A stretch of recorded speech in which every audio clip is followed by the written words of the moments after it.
Hi, this is Steve Cosgrove. This is Inside Travel. Today we're going to talk about how to get the best deal on a rental car. It's a question I see a lot on Facebook. I get in the emails. People ask me all the time, is there a website that gives the best deal? Is there a key or a code to use? It all depends. Here are the things to look for.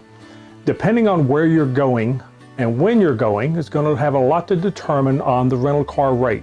There is no one website that gives you the best rate all the time. There is no magic code you can use to get the best rate all the time. The car rental companies price their stuff dynamically, meaning they change the rates daily, hourly, all depending on how fast they're renting, what do they have left, and what are they trying to move. So here's some things to look for. Yes, go ahead and check Costco, check USAA, check AAA, check your company intranet for codes. Test them, see which one's giving you the best rate. It's going to change. It may be one rate today, it may be another rate tomorrow. Another thing to look for, rent off airport property. You're going to avoid the airport taxes by doing that, and usually you can return the car to the airport. So you can take the shuttle bus, you can take the hotel van, you can take Uber to get to your hotel or get to that off-site rental location.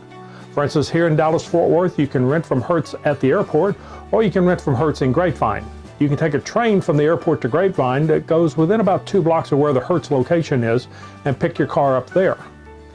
So renting off-site is going to save you anywhere from $5 to $20 a day in airport taxes.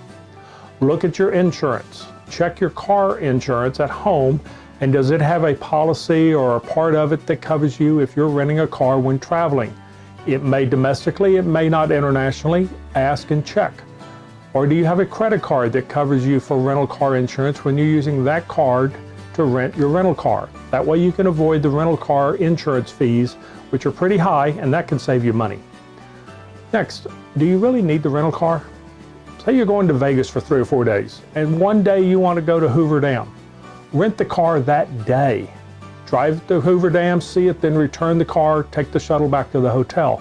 Otherwise, you're going to pay the hotel anywhere from $10 to $30 a day just to park the thing there. And if you think you're going to get a convertible and go dashing down the strip at 60 miles an hour with your head blowing in the wind, not happening. The strip is always busy. Okay, so consider, do you really need the rental car? Okay, look at your discounts. Look and see if a one-way comes out good. Normally, one-way rentals are expensive.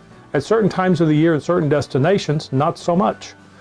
Say Arizona, at the end of spring training, they want to move the cars back north, so you could rent a car in Phoenix, return it in Seattle, say in a week or 10 days. They may just charge you $5 or $10 a day for the rental and no drop fee.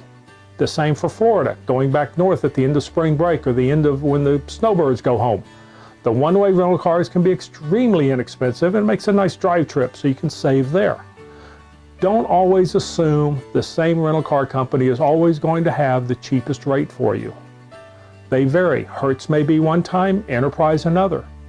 If you're going to a city where there's a big convention taking place, see if that convention has a website and do they have a rental car discount on the website that you might be able to use. Most of the time they don't want verification that you're going to the convention. You've got the code, use it, see if that gives you the best rate. Don't assume any one website or any one discount code is going to give you the best rate every time. You've got to shop. The last tip is check with your travel agent. There are things called opaque rates that rental car companies and hotel companies give to tour companies. These are extremely low prices, but they can't be advertised on their own. They have to be combined. So in the case of Las Vegas, Miami, Orlando, travel agent may have a package including the hotel you're wanting to stay at with a rental car with maybe a dinner or a sightseeing tour that's less than you buying the rental car on its own, the hotel on its own, and the extra piece on its own. Sometimes you can get the whole package for less than what the hotel cost you. But only travel agents have access to these tour operator packages. So check with them and say, I'm looking for a car, I'm looking for a hotel, what's the package price?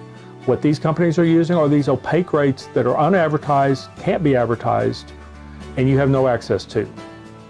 The only other websites to look at would be closed market websites where they have a closed membership group. That's why Costco a lot of times will have a cheap rate, or USAA or AAA.